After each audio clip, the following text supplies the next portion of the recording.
एक बार श्री महादेव जी ने भगवती उमा से श्रेष्ठ पवित्रता स्त्रियों के धर्म वर्णन करने को कहा।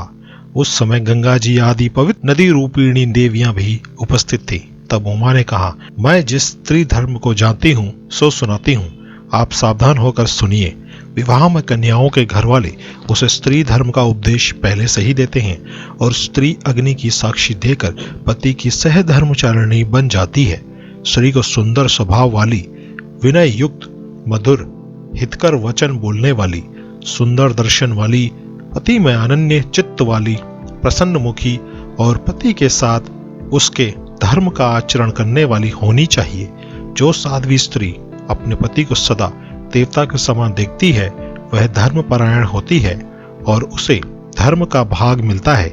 जो स्त्री देवता के समान अपने स्वामी की सेवा शुश्रूषा करती है, पति के सिवा और किसी पर प्रतिभाव नहीं रखती, हर हालत में प्रसन्न रहती है, सुंदर आचरण युक्त होती है, जिसके देखने से पति को सुख मिलता है, जो सदा स्वामी के मुख को ही देखा करती है और नियमित भोजन करती है, वह धर्मचारिणी होती है। जो स्त्री पुरुष और स्त्री दोनों को एक साथ रहकर उत्तम धर्म का पालन करना चाहिए, इस दंपत्ति धर्म को सुनकर उस धर्म में लगी रहती है, उस स्त्री को पति के समान व्रत वाली समझना चाहिए।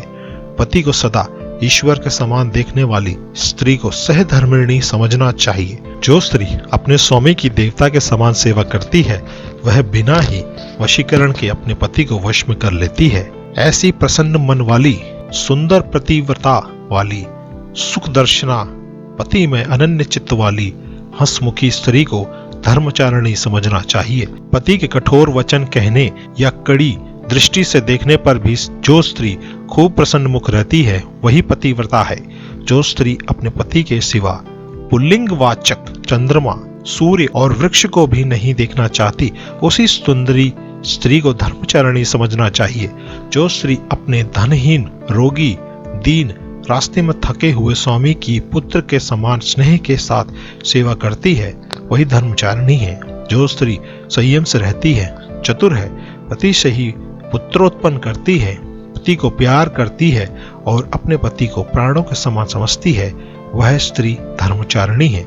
जो स्त्री पति की सेवा प्रसन्न मन से करती है, बेगार या भार नहीं समझती, पति पर विश्वास रखती है और सदा विनयपूर्ण बर्ताव करती है, उसे धर्मचारिणी समझना चाहिए।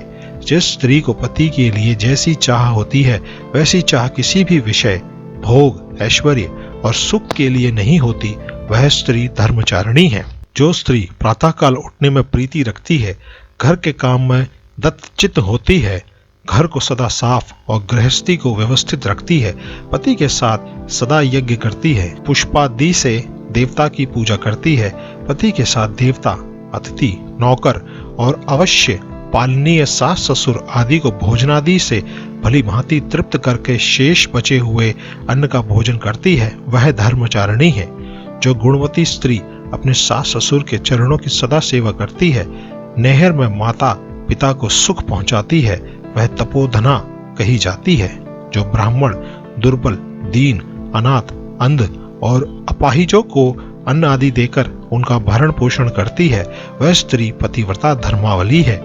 जो स्त्री कठिन नियमों का पालन करती है, चित्त को वश में रखती है, ऐश आराम से नहीं फंसती, पति परायण रहती है, वह सती पतिव्रता है। स्त्रियों के लिए पति ही देवता है, पति ही मित्र है, पति ही गति है। पति के समान स्त्रियों की कोई गति नहीं है। पति की प्रसन्नता के बिना स्त्री को स्वर्ग की भी इच्छा नहीं करनी चाहिए। पति दरिद्र हो, व्याधिग्रस्त हो, शाप से पीड़ित हो, चाहे जैसी भी दशा में हो, तब भी वह जो कुछ भी करने को कहे, स्त्री को निसंकोच होकर वह कार्य करना चाहिए। तो ये कुछ वचन थे माँ उमा के भगवान शिव को, जो उन्होंने बताया कि पतिव्रता जो स्त्री होता है उसका आदर्श क्या होना चाहिए।